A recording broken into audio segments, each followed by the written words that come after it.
নগাঁও জিলাৰ 12 উচ্চতৰ মাধ্যমিক বিদ্যালয়ৰ 1987 বৰ্ষত অধ্যয়ন কৰা দশম শ্ৰেণীৰ ছাত্ৰ-ছাত্ৰীয়ে আজি একত্ৰিত হৈ ৰহাৰ গান্ধীগুৰিত মিলন উৎসৱ পালন কৰে।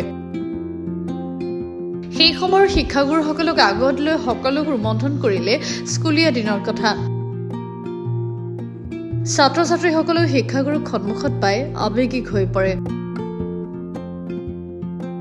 এক ব্যতিক্ৰমী অনুষ্ঠান অনুষ্ঠিত কৰি সকলোৰে চৰ্চাৰ বিষয় হৈ পৰাৰ লগতে বৌদ্ধিক মহলে উক্ত মিলন অনুষ্ঠানটো আয়োজন কৰা ছাত্ৰ-ছাত্ৰীক ধন্যবাদ জ্ঞাপন কৰে।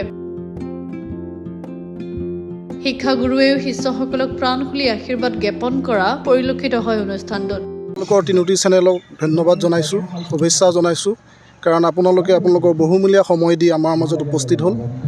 আৰু আজি এই উৎসৱটো আমি সকলোৱে জ্ঞাত হৈছোঁ। আমি 87 চনতে একেলগে পঢ়ি হাইস্কুলীয়া জীৱন শেষ কৰিছিলোঁ। সেই মৰম চেনেহক আকৌ আমি ঘূৰাই আনিবৰ কাৰণে আজি এই অনুষ্ঠানটো আমাৰ উদ্যোক্তা কেইজনমানে খুব ওতঃভাৱে জড়িত হৈ পেলাই আমাক এই পৰ্যায়লৈ লৈ আহিছে। তাৰ বাবে আমি আমাৰ উদ্যোক্তাসকলক ধন্যবাদ জনাইছোঁ। আৰু আজিৰ দিনটো আমাৰ কাৰণে এটা খুব আনন্দৰ দিন। আমি আমাৰ শিক্ষাগুৰুসকলকো আমি আমন্ত্ৰণ জনাই আনিছোঁ। আৰু ভৱিষ্যতেও আমি আজি আৰম্ভণি, ভৱিষ্যতে আমাৰ পদক্ষেপ থাকিব, আমি সেই বিষয়ে আলোচনা কৰিম, যাতে আমাৰ এই অনুষ্ঠানটো জাকত জিলিকা হয়, ৰাইজৰ সেৱাৰ অৰ্থে আগবাঢ়িব পাৰোঁ। এনেধৰণৰ কিছুমান কাৰ্যসূচী, পৰৱৰ্তী কাৰ্যসূচী আমি গ্ৰহণ কৰিম।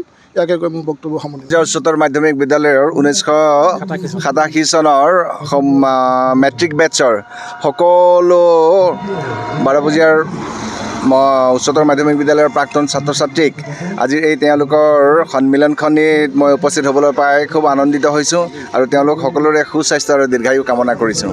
আৰু ইয়াৰ জৰিয়তে মই সেই বেটছৰ সকলো প্ৰাক্তন ছাত্ৰ ছাত্ৰীক আমাৰ বিদ্যালয়লৈ আমন্ত্ৰণ জনাম। তেওঁলোকৰ নিজৰ আদৰ্শ উৎসাহেৰে সৈতে আমাৰ এতিয়া যিসকল ছাত্ৰ ছাত্ৰী বিদ্যাৰ্থী আছে বিদ্যালয়ত তালৈ আহি উৎসাহিত কৰিব। আৰু অহা 6 আৰু 7 তাৰিখে আমাৰ গুণোৎসৱ আছে। এই গুণোৎসৱলৈকে মই তেওঁলোকক আমন্ত্ৰণ জনাইছোঁ। য'ত যেনেকৈ আছে তেনেকৈ আহিব আৰু বিদ্যালয়লৈ এপাক আহি বিদ্যালয়ৰ পুৰণি স্মৃতি ৰোমন্থন কৰিব পাৰিব আৰু আমাৰ নতুন ছাত্ৰ ছাত্ৰী আৰু শিক্ষকসকলক উৎসাহিত কৰিব।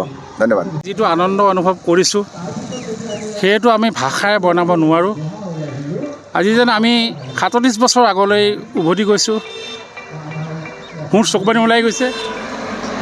এই অনুষ্ঠান ভাগত মই ওতঃপ্ৰোতভাৱে লাগি আজি এই কামটো কৰিছোঁ। সঁচাকৈ মোৰ জীৱন মই ধন্য মানিছোঁ। আজি আমি এই অনুষ্ঠানটো পাতিবলৈ গৈ আমাৰ এই অঞ্চলত এই অনুষ্ঠানটো আজিলৈকে হোৱা নাছিল। আমি জনাত আমাৰ আগৰ চামটো বা পিছৰ চামটো বা আমাৰ সমপৰ্যায়ৰ যিখিনি চাম আছিলে তেওঁলোকৰ মাজত নাছিলে। আজি এই অনুষ্ঠানটো পতাৰ কাৰণে আমাৰ বিশেষকৈ জয়ন্ত কুমাৰ নাথ উদ্যোগত যিটো তেওঁ অৰ্গেনাইজ কৰিলে তেওঁলৈ অশেষ ধন্যবাদ জ্ঞাপন কৰিছোঁ। আৰু বন্ধু বান্ধৱী গোটেইসকলেই আহিছে, তাৰ ভিতৰতে 2-4জন আহিব পৰা নাই, মানি লৈছোঁ, হ'লেও আজি আমি আৱেগিক হৈ পৰিছোঁ। নগাঁৱৰ পৰা আহিয়া আহমেদৰ ৰিপৰ্ট, গ্ল'বেল এনি 24/7।